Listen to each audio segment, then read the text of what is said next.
सकाळी डब्याला भेंडीची भाजी करायची होती म्हणून गडबडीमध्ये भेंडी वगैरे कट करून घेतली आणि म्हटलं आता फोडणी वगैरे द्यावं म्हटलं. वातावरण खूप छान झालंय, आज पाऊस नाही आहे बाहेर.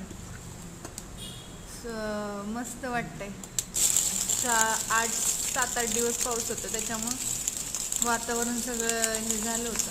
आज सकाळ ऊन पडलं होतं, त्याच्यामुळे भारी वाटत होतं. मग मटकीची भाजी केली. मटकीची भाजीच म्हणते.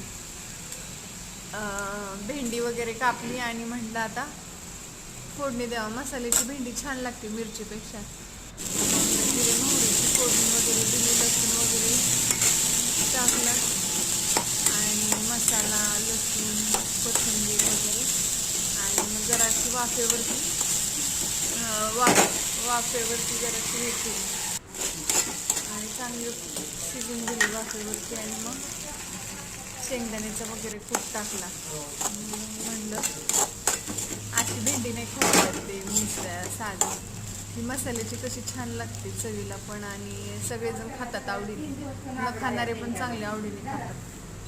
शिवला म्हटलं शिव भेंडी कशी झाली. शिव म्हटलं छान झाली आज भेंडी. मग त्यांनी पूर्ण भेंडी खाल्ली.